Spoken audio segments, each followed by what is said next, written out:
Hello everyone, আমি সুপ্রীতি। আমার আরও একটা ভ্লগে তোমাদেরকে স্বাগত জানাই।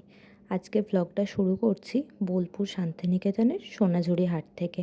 এই জায়গাটা সম্পর্কে আমার আলাদা করে বলার কিছু নেই। বাঙালিদের কাছে একটা খুবই পরিচিত জায়গা এবং খুব কাছের একটা জায়গা বলতে পারো। তো সেই সোনাঝুরি হাটেই আজকে আমরা চলে এসেছি। এসেই দেখি হাটের মধ্যে এরকম বৃষ্টি শুরু হয়ে গেছে।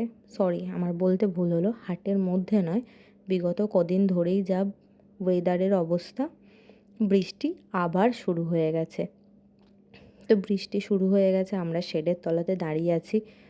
শেডের তলাতে দাঁড়িয়ে দাঁড়িয়েই দেখছিলাম যে আশেপাশে দোকানে বা স্টলগুলোতে কী জিনিস বিক্রি হচ্ছে না হচ্ছে, কিন্তু কিছুই তো দেখতে পাওয়া যাচ্ছে না। দেখছো, সমস্ত কিছুই কভার করা রয়েছে, কারণ ওনাদেরও তো অনেক ক্ষয়ক্ষতি হয়ে যাবে জিনিসগুলো যদি ভিজে যায়।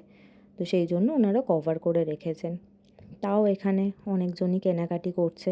এই করতে করতে আমরাও চলে এসেছি শাড়ির দিকে। এখানে শাড়ি মোটামুটি তোমরা 500 থেকে 600 টাকার মধ্যে স্টার্টিং প্রাইস বললাম। এরপরও অনেক দামি দামি শাড়িও হাটের মধ্যে কিনতে পাওয়া যায়। দেখো, চলে এসেছি ডোগরার জিনিসপত্রের দিকে। এই জিনিসগুলো এত সুন্দর লাগে আমার। তারপরে পাশেই আছে অক্সিডাইজের জিনিস, যেগুলো সচরাচর সব জায়গাতেই পাওয়া যায়, কিন্তু ডোগরার জিনিস যেটা শুধুমাত্র হয়তো এখানেই পাওয়া যায়। আবার চলে এসেছি অন্য একটা শাড়ির দোকানে। এই শাড়ির দোকানেও মোটামুটি যে শাড়িগুলো ছিল সফটের ওপর, সেগুলো 700-800 টাকা থেকেই শুরু ছিল। ব্যাগের দোকানেও চলে এসেছি।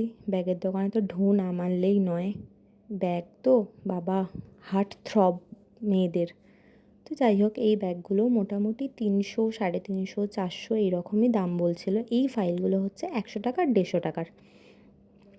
তো ব্যাগের দোকানে অনেক ছোট ছোট ব্যাগও পাওয়া যায়, সেগুলো 60 টাকা 70 টাকা থেকেও শুরু। এগুলো হচ্ছে পোড়ামাটির জিনিস। পোড়ামাটির জিনিসগুলোও বেশ সুন্দর দেখলাম জিনিসগুলো। তো যাই হোক, হাটের মধ্যে তো লোকজনকে দেখা যাবেই, সেখানে কিছু করবার নেই। তো এই ডোগরার ফিগারগুলো একটু কস্টলি হয়, কিন্তু খুব সুন্দর দেখতে লাগে ঘর সাজানোর জন্য। রাঙামাটির দেশে সোনাঝুরি হাটও ঘোরা হয়ে গেল।